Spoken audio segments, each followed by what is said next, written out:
Hey guys, Max here, and this is your daily market update for yesterday, the 28th of December. Markets were, of course, back open. The Christmas break is over. We had a flash crypto crash and some news was flowing, so we've got a fair bit to talk about, so let's just get right into it. So, starting off with the markets, what actually went on yesterday? Well, if you remember the day before, pretty much all markets saw a really strong rally, up a few percent, and markets ended up closing at all-time highs, at least in the US. Yesterday though, that recovery started to stall and we saw some very small declines by the end of the day, but to be perfectly honest, everything just held steady for the most part. The S&P 500 was down 0.1% on the day, so really nothing to write home about, not particularly good or bad. The Nasdaq being tech heavy and struggling for the most part for all of 2021, well, it fell 0.5% on the day. Again, not exactly good, but nothing really awful there either. Oil is still holding strong near its high for the month of around $80. Gold is still holding around $1,800 an ounce, where it feels like it's been for just forever now. Really, the US rally just stalled a bit. The markets are sitting at all-time highs. Again, the Fed's asset purchases are still going ahead. They're still flooding the market with liquidity and inflating asset prices, and interest rates are still practically 0%. So this behavior really isn't that surprising at all. Investors will squeeze out every single penny from this bull market as they possibly can. No investor wants to be the first one out. No one wants to miss out on the gains to come before the correction because they're sitting on the sidelines. So prices are going to remain high and even keep on growing until all of a sudden everything changes. Now, over in Asia, things are looking a little bit less bullish. Japanese stocks slipped a little bit. Hang Seng tech stocks, so Hong Kong listed Chinese tech companies, well, they slid, as is all too common nowadays. Iron ore futures in China and in Hong Kong have fallen for the last 3 days in a row now.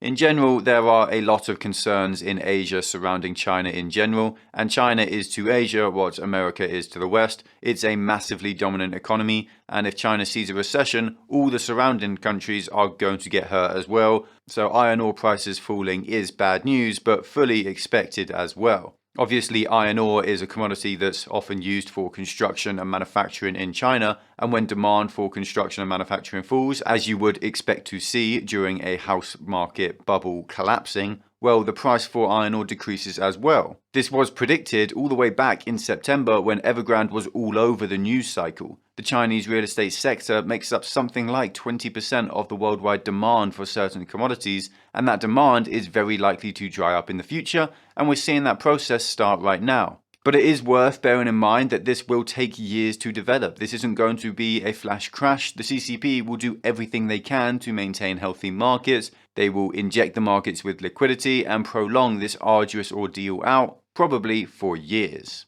Now, tech stocks in China fell not because of property sector concerns, as iron ore did, more just from Communist Party concerns in general. Now, I covered these new rules that China was putting into place on January the 1st yesterday, so watch that video if you need a quick recap. But in short, China is making it very difficult for Chinese companies to have foreign investors. Now that is really very bad for tech companies, because tech companies need capital to finance growth and be successful, else they'll just be outgrown by one of their other competitors. This is why they go through 5 rounds of private funding with inflows of billions of dollars, and then they IPO and bring in even more capital because it's all about growth. Well, the rules that the CCP will put in will limit foreign investment into Chinese companies, which will just mean that in the long run, they'll grow less because they'll have less capital to grow. They'll be less successful. It really is that simple, but this process will take a decade at least to be visible on data. The reason for the drop in share prices of these companies immediately is because of bad sentiment regarding the CCP. Now, of course, lots and lots of people keep making the call that CCP regulation is over, that the tech crackdown is done, and these people keep getting it wrong. They keep cutting their hands trying to catch the falling knife. This is, at the end of the day, just another drop because of bad CCP policy. It's probably the last one of 2021, but that's only because we're 3 days away from 2021 ending. This was by no means the first drop of the year. At this point, the CCP scaring off investors is practically business as usual, but if they're going this far, limiting foreign ownership of Chinese stocks to 30% for instance, what's to stop them from going further in the future, cutting that number down to 20 or 5 or even 2%? The reality is here that it's actually quite easy to predict what a democratic country will do because you can look at voting patterns, demographics and polling results and things like that. But with a one-party state, or more so a one-man state, where Xi is dictat, you can't predict what he's going to do. You can't accurately guess what's going on inside his head. Now, of course, markets will always try to guess that anyway, and they'll almost always get it wrong. But here, they are not very confident it's going to go well, and that's why Chinese tech stocks are falling in value. Now, in crypto news, we saw a flash crash yesterday, sort of out of the blue, out of nowhere, where most crypto fell by 7% at least over a couple of hours. Bitcoin was touching on $52,000, but it quickly fell to around $47,000, where it is currently sitting right now at the time of me making this video. Now, it's not entirely clear why this crash happened. We are near the end of the tax year in lots of countries, so maybe it's people either locking in some profits or maybe even tax loss harvesting if they bought in at the top. To be perfectly honest though, that's just a random guess. I don't know why the market just crashed like that 7% over the course of an hour, and I'd love to know if you guys think you have an idea as well. There's also a pretty solid chance that it's just part of a natural downturn. Tether has infamously been printing a few billion USDT every time Bitcoin drops below $50,000, and with that freshly printed Tether, they then buy Bitcoin, which forces the price up a few $1,000s. This so far has worked like clockwork, and it seems to be keeping Bitcoin from entering a full-on bear market.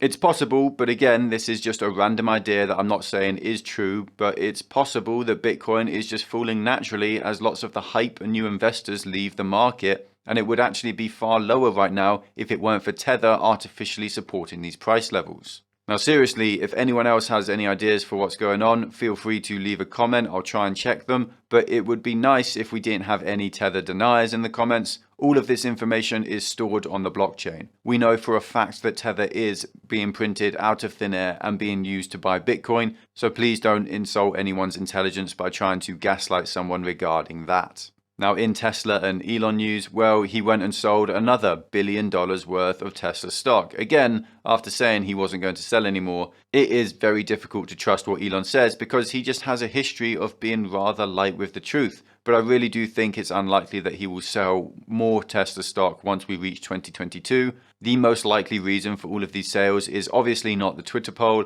it's his tax obligations from expiring stock options, and once 2022 comes, those taxes will be due, so it would make sense if he stops selling them. There is a decent chance that he sells a little bit more before the year ends though. Christ knows how much or when, but let's not be surprised if he breaks the promise that he's already broken twice before, shall we? Once again though, Tesla's share price has held up incredibly well under all this selling pressure from Elon. I think right now when I'm making this video, it's sitting at about $1,080 a share, which is just crazy in my mind. I really am pretty amazed at the conviction Tesla holders have for the stock. I don't necessarily share that conviction, but I do wish them all the gains in the world. If there's one thing we've learned over the last couple of years, it's just that we shouldn't short Tesla. In random business news, wage inflation continues to spiral. A week or so ago, I talked about big investment banks giving out 50% higher bonuses than usual to try and attract talent, but also to stop people from quitting and going over to their competitors.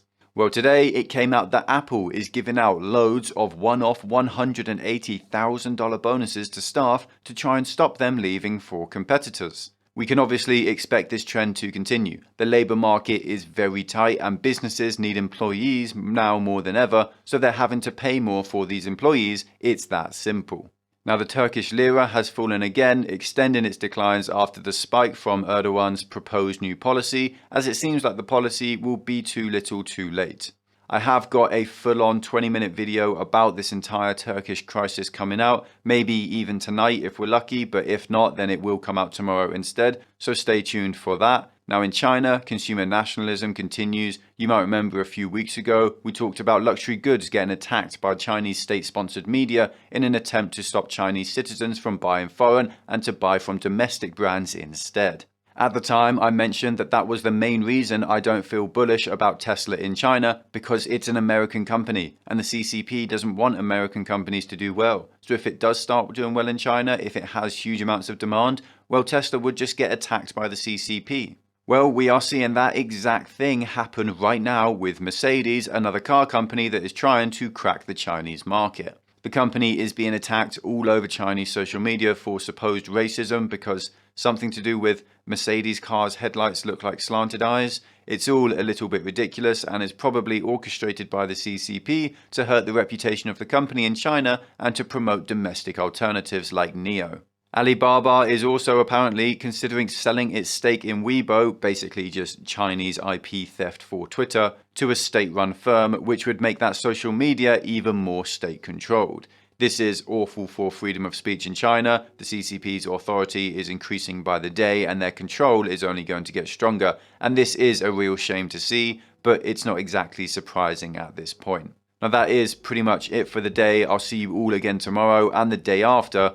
We are nearing in on the new year, but we're not quite there yet. If you enjoyed this video, then leave a like and a comment to bless the YouTube algorithm. If you want more content like this, then check out our Patreon and join our community of investors. You get access to our Discord, loads of exclusive content like insight into my portfolio and buy and sell alerts for all my own investments.